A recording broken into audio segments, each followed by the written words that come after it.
In this video, we are continuing the restoration of the passenger side chassis, starting with the wheel hub. This component came from the donor car and was in fairly good shape, so all it needed was some cleanup, mainly removing paint and rust. I tackled this using a selection of wire brush attachments in a regular battery-powered drill. It's a quick, easy and accessible method that works well for most people, and it made short work of the corrosion.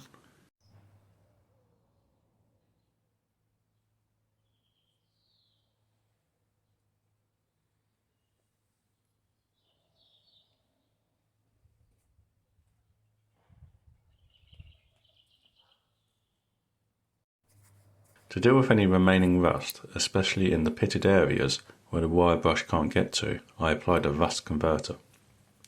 This reacts chemically with the rust to form a primer-like coating that helps prevent any further corrosion underneath the new paint.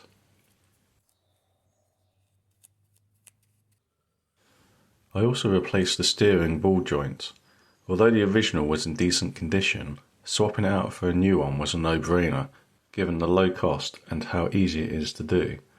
Before sealing it up, I packed it with a bunch of fresh grease, added the rubber boot, and secured it with the top and bottom retaining rings.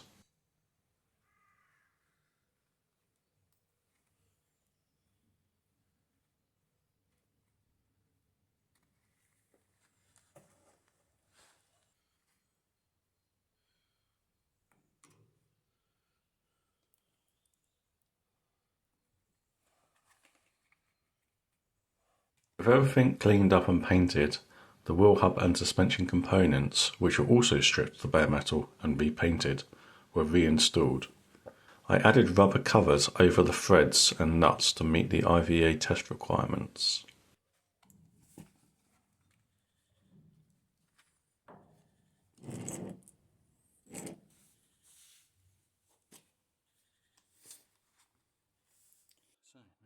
Fitting the spring was a more difficult task. We used a jack to raise the wishbones and compress the spring enough to fit the top joint into the hub. However, the spring's tension actually started lifting the car off the axle stands before it compressed fully. The solution was someone standing on the front of the chassis to add enough weight to keep it grounded.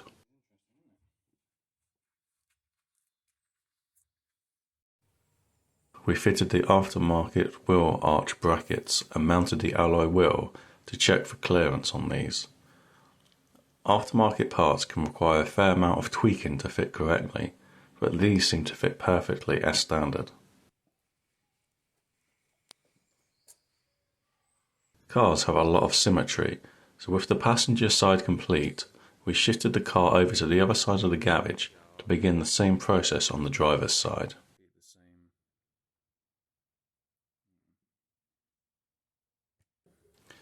Removing the wheel and suspension components here was surprisingly straightforward.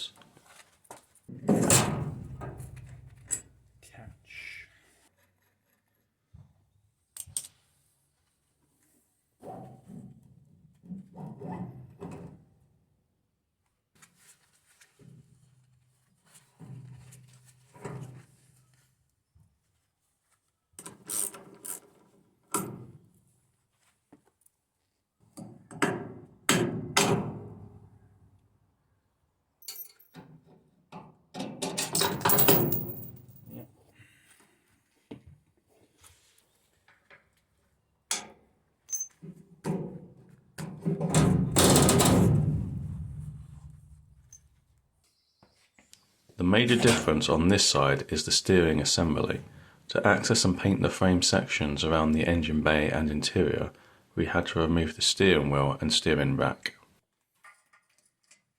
With the steering wheel out of the way, we could finally remove the exhaust, which had been blocking the removal of the side panel.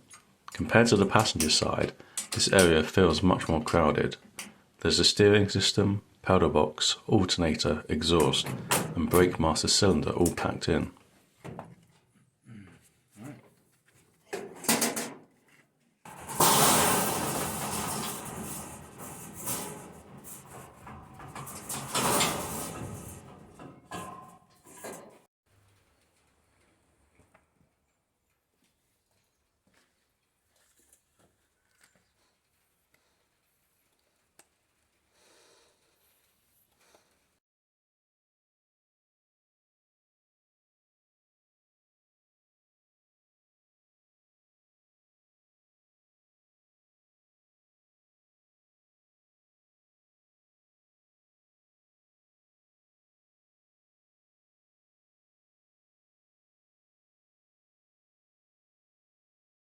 Just like before, the front wheel hub was cleaned up with the wire brush and prepped for painting.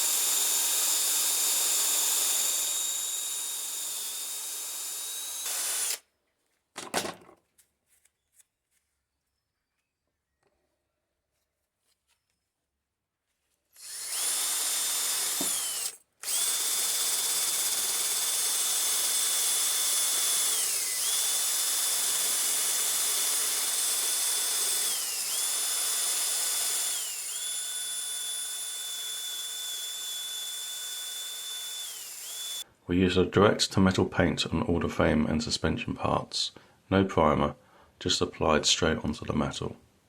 Colour options were limited, so we went with the classic black finish.